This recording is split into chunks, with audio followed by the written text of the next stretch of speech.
reach out to all the stakeholders. I would start with the governor. Governor, you have a responsibility to represent our constituents as well as others. I have worked under 7 governors. The power of the governor's office is great. In '78, as a young state rep, I didn't want to do something. I didn't want to lower the speed limit because the federal government said you will or you'll lose your federal funding. I thought I was representing my district by saying no. Dolph Briscoe called me into his office. He called other House members. We heard each other's views. We came together with a solution. Governor Abbott, you haven't had one Democratic senator in your office. You spent more time with the governor of Florida than you have these honorable members of the Senate and the House. To break quorum as the House has, to go to Washington as these senators have done, is part of the legislative process. Those of us here on the floor last week fought as best we could to represent our districts. We actually opposed one of our Senate colleagues' proposals. I still think Senator Lucio's bill's bad. We fought and were effective on the Senate floor while our colleagues were fighting and talking to the national leadership. We had a two-front war. We will keep all of our options open as we go forward. But we cannot continue to divide this state by parties. We're all in this together. We are concerned about the impact the election proposal will have on Republican voters. Republican seniors will be intimidated by the new requirements of mail ballots. Republican voters will be intimidated by poll watchers. Let's sit down as legislators, the executive branch, Republican, Democrats, independents, and resolve this impasse. The public expects us to do it. But Governor, threatening to arrest us when you have first no authority to arrest House or Senator members is a non-starter. Welcome us into your office. Let's remember that you represent our district as well as the remainder of our colleagues' district. To my colleagues on the Senate floor, we're the same Democratic legislators that you eat lunch with and pray with every day. We talk about each other's families. Let's get away from the personalizing of this discussion and go back to the Senate floor, hit the restart button, and listen to our concerns. We deserve to be respected and listened to. Some of us have years of experience in elections and representation. So let's thank everyone that's doing their job as they see fit. The House members are very bold. I know the challenges they've had of being away from home. I would close by saying to my Republican colleagues, someday I would hope you feel strongly enough about an issue to walk out. Your Second Amendment arguments, your pro-life arguments, your rural, agricultural, I can go on and on. Someday, when things have changed, where you may see, my Republican brothers and sisters, that the only way you can stop something and message something to the rest of the state and nation is to walk out. Republicans have done it in Oregon in the last year. So let's lower our voices, as I raise mine, and get back to work and doing the people's business. Thank you for each and every one of you for standing tall and doing your job. Thank you, Dean. Love the passion. Next, please, Senator Miles, join us. Thank you. Thank you, Madam Chair. Thank you all for being here. Good to see all my colleagues. And I do mean all of my colleagues. I want to commend each and every one of our colleagues for whatever front they took, whatever position they took, and of defense they took in supporting our House members and to defeat Senate Bill 1 and House Bill 3. Let's, y'all have now watched me as a senator for 4 years now. And one thing you know that you're always going to get from me is crystal clear message. So let's cut to the chase and talk about what this really is. This is a discriminatory, divisive, suppressive, an intimidation bill focused at minorities, especially African Americans.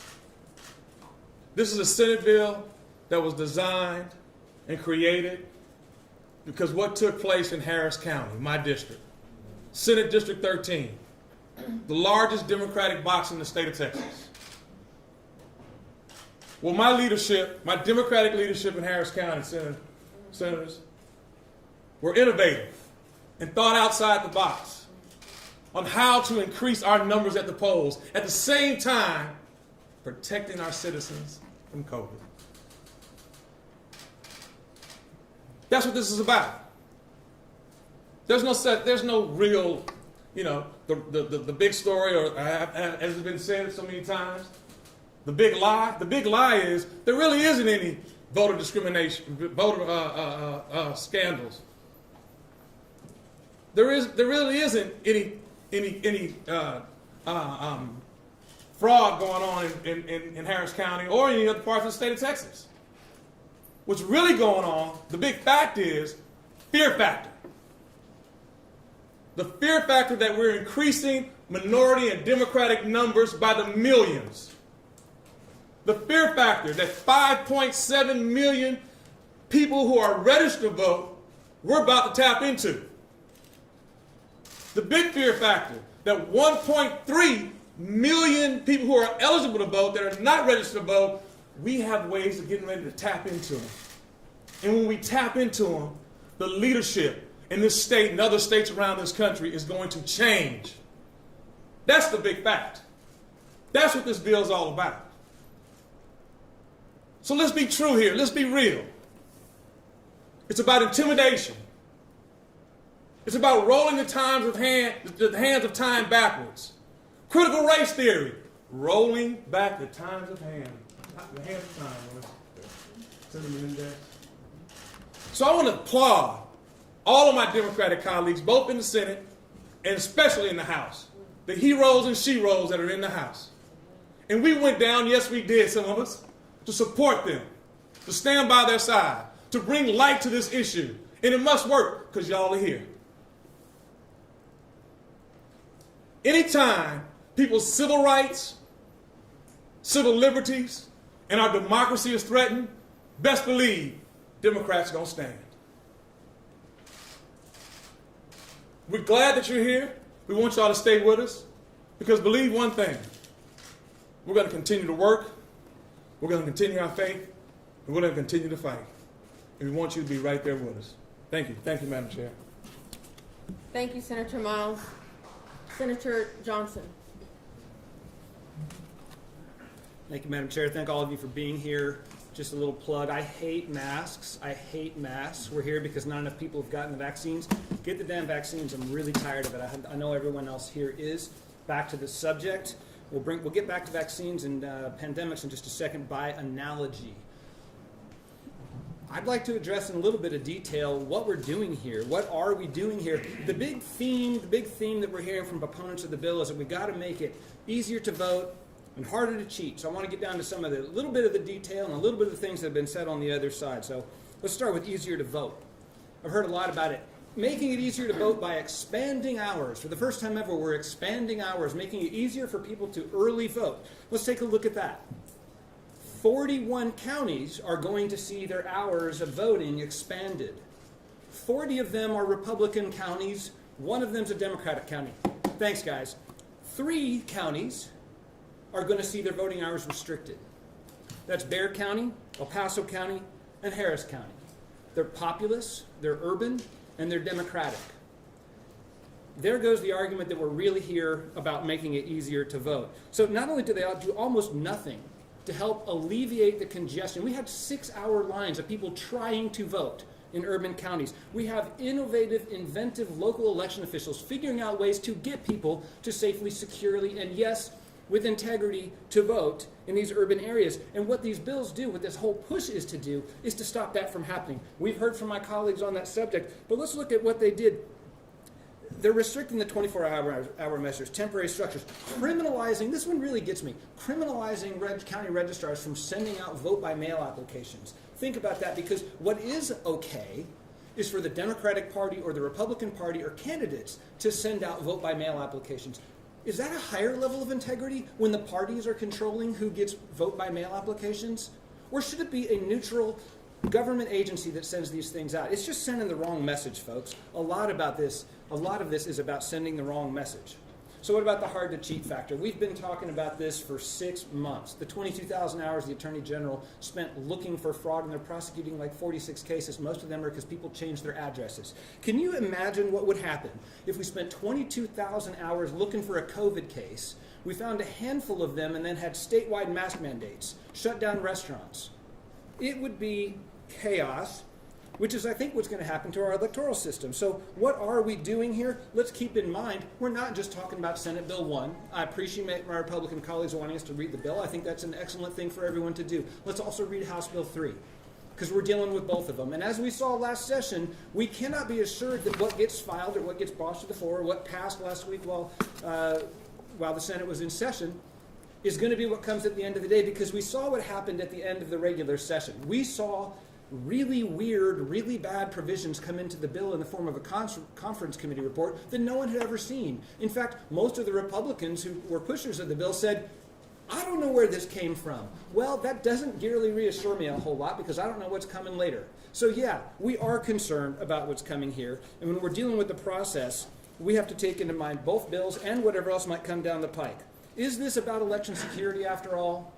I don't think so. I think it's about aggression. It's about riling people up, rallying behind something other than what we're really supposed to be here for. And a little image comes to mind. I was driving to the YMCA this morning, and parked in front of me at a red light was a truck. And on the back of that truck was an American flag, and it's all black. Black stars on a blacker background and black stripes on blacker stripe background.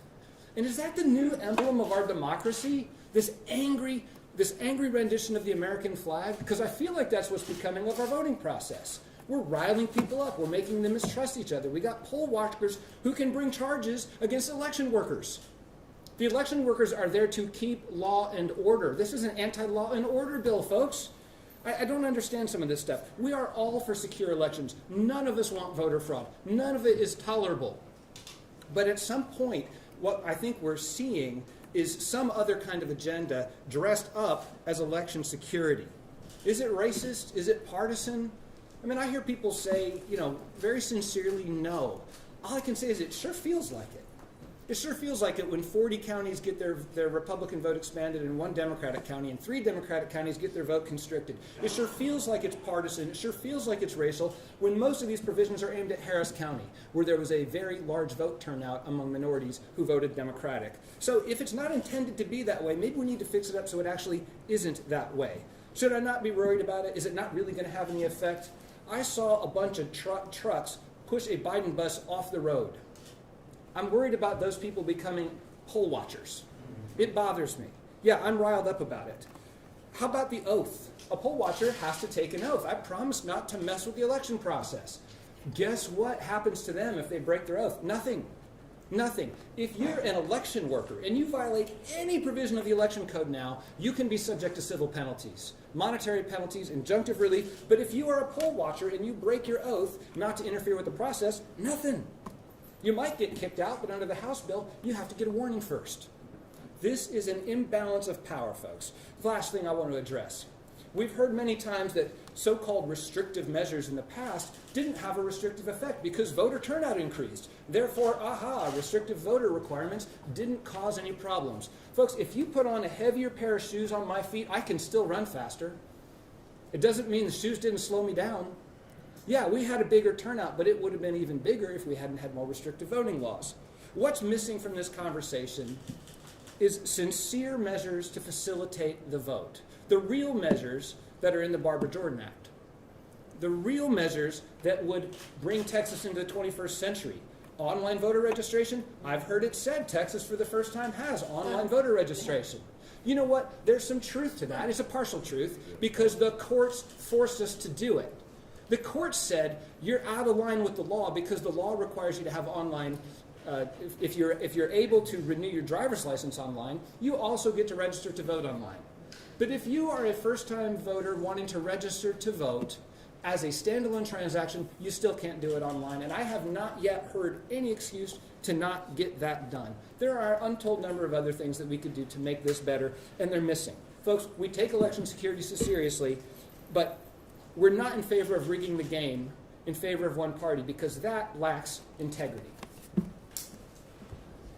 Thank you, Senator Johnson, for setting the record straight. And our final senator to speak, Senator Gutierrez. Well, thank you all very much for coming today. I just want to tell you, each and every one of these members behind me, they want fair, accessible, and secure elections. We've been doing this since I've been in this building since 2009. Every year it's one scary monster after the other that the Republican Party wants to pretend is some kind of relief for alleged voter fraud. You heard Senator Johnson talk about the 22,000 hours. Let me tell you about fraud. The only fraud that has been perpetrated on the people of Texas is the fraud that Greg Abbott is telling all of us that there's the boogeyman out there and it comes out every election cycle. That is the only fraud that is facing the people of Texas. And yet he fails to do his job. He fails to do the most important things that we needed to do this regular session, not to mention this special. And that was relief for Winter Storm Uri. We passed, as much as this group fought, we got a watered-down weatherization program when we should have had federal guidelines, FERC and NERC guidelines, on winterizing our electric utility companies and our gas providers. We got a bill that gave some money to some of these companies, supposedly to pass it on through to consumers, when all it really did was generate equity for those companies, liquidity. When us, along with a one-time bipartisan group of senators, decided to do a ratepayer relief program, the governor said, mission accomplished on Winter Storm Uri, I'm done. The most pressing things affecting the Texas consumer of this year, and possibly of this decade, and possibly of this century, was when we lost 200 Texans when this man was at the helm. And he has done nothing about it in the regular and nothing about it in a special. So Governor Abbott, where's our special session for winterization to make sure that this never happens again? Where's our special session for health care? We have the highest rate of uninsured in the United States here in Texas. Most Republican governors have passed some version or plan of Medicaid expansion. Some have even gone and called it by their own last names. I don't care if it's the Abbott plan, the Texas plan, or something. I can tell you that Nathan Johnson's got a hell of a plan. Do that one. Do something. Did we get a special plan? Did we get a special session for health care? No, we didn't. 2020, we saw the highest rate of mass shootings in the state of Texas. And when our own lieutenant governor, after they did all of their governor's roundtables and all their work sessions on this, even the lieutenant governor said, you know what? We do need universal background checks. The lieutenant governor, did you ever think you'd hear Dan Patrick say that? But he did. What did we get? We didn't get a damn thing. A lot has been said about what we did and where we were and what we were doing. I can tell you that each one of these members was working. We worked to talk to Joe Manchin, to try to get him to pass the John Lewis Act, try to break the filibuster, to try to get the For the People Act. And if you didn't like that one, do the John Lewis Act. And if you didn't like that one, come up with the Joe Manchin plan. Something that brings back Section 5 of the Voting Rights Act that we lost in Shelby. A lot of people say, well, these guys aren't working over there. We worked harder than that man in the central office has ever worked in his entire life. 6 of us were with the Department of Energy. 4 of us were with the Department of Education. Several of us went to the Health and Human Services Department. When it came to coming up with solutions for education, the winter grid, fixing the grid, it was this body right here that was working. And the rest of them were vacillating. The rest of the Republicans were vacillating. And so this is where we are now. And this is where we are today. And my message for Greg Abbott, you want to bring us back, Governor? Fix the damn grid. Do something about health care. Do something about mass shootings in Texas. The people of Texas are demanding that you get to work, Greg Abbott. Thank you. Thank you, Senator Gutierrez, for reminding people of the important issues we should be working on. We'll open it up for questions, and please, members, feel free to step up and answer as well. Was it always part of the plan to return to Texas before the end of the special session? And also, do you feel you missed an opportunity to speak out against the election bill on the floor on behalf of your constituents? Well, there's some members here that were on the committee, and they can address that. But we did fight for something, as Senator Gutierrez said. As far as the coming back, it depended how many of us were leaving and how many were staying. That had a lot to do with the return. Anybody want to talk about the grid? In terms of The question. Anybody want to add to that?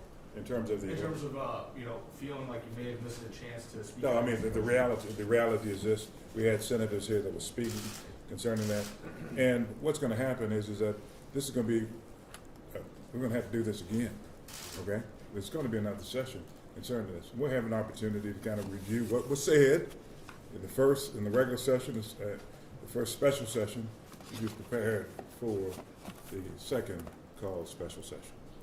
Some of you have mentioned governor powers, and I'm wondering if we could kind of tie the pandemic powers and the governor conversation together. Should Texas adopt stronger measures to rein in the governor's powers during a pandemic or a similar disaster?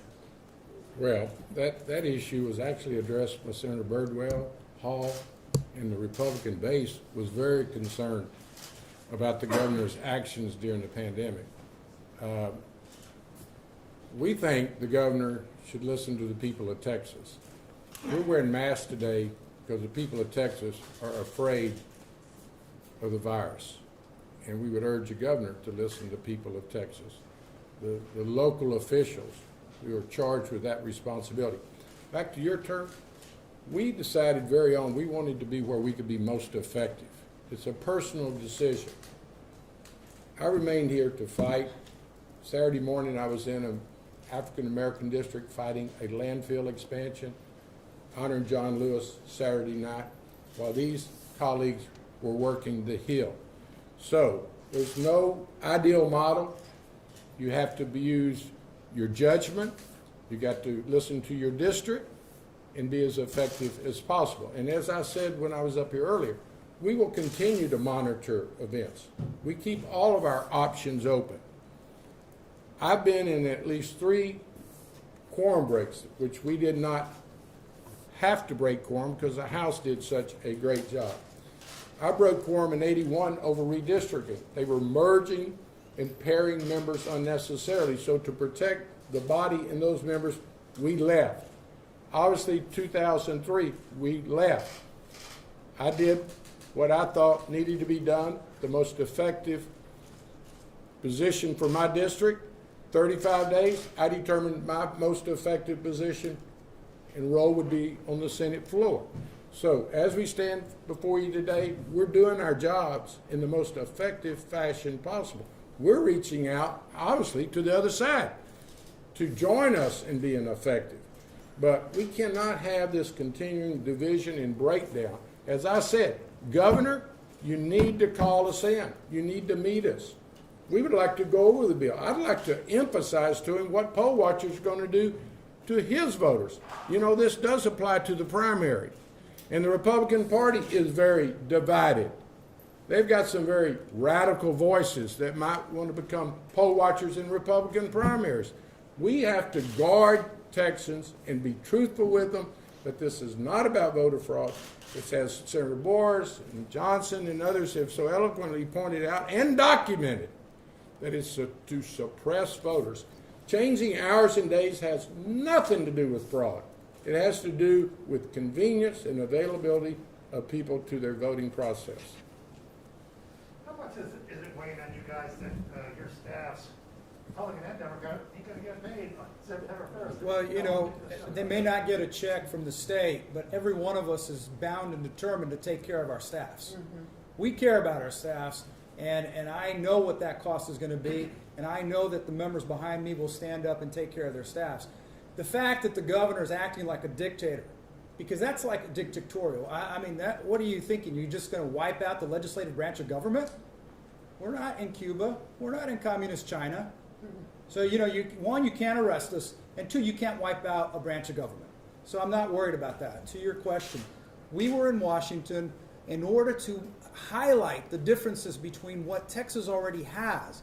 So when we met with Senator Manchin, he did not realize how restrictive voter ID laws are here. He did not realize to the extent that the poll watchers would have free reign, the criminalization of election judges. So a lot of the folks in Washington aren't aware of how bad the bill actually is.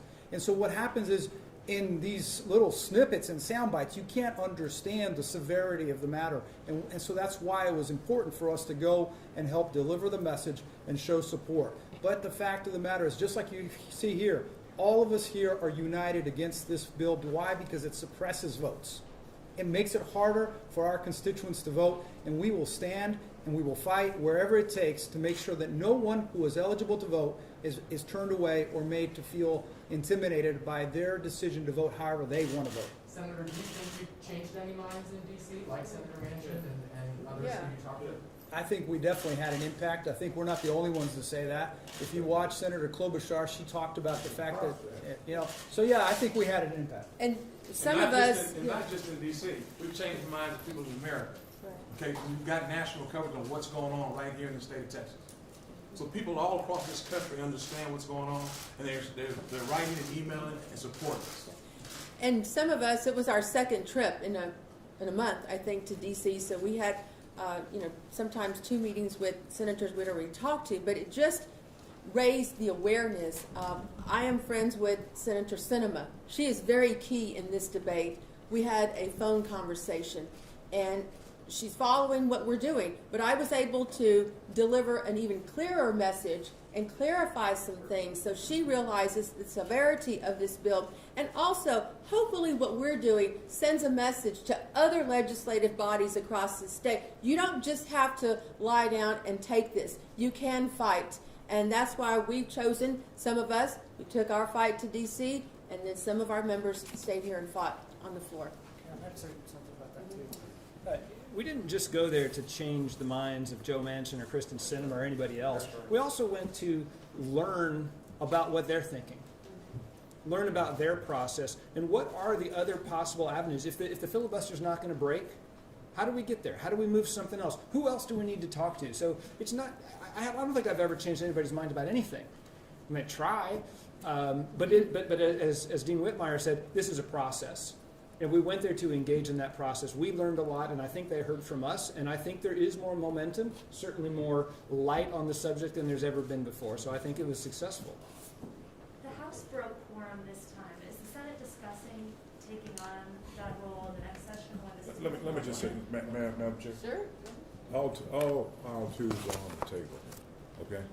And we want to, I think that what we want to have happen is what Senator Whitmire said, is to sit down with the governor, to look at the Barbara Jordan Act, Fair Election Act, look at Senate Bill 1 and see whether the two can, and also House Bill 3, see whether we can bring together all three of them to something that makes sense for all Texans. So all twos are still on the table. What we would prefer to do is to sit down with the governor and come up with something that's going to be agreeable to all Texans and truthful to all Texans and expansive of each Texan's voting rights and accessibility.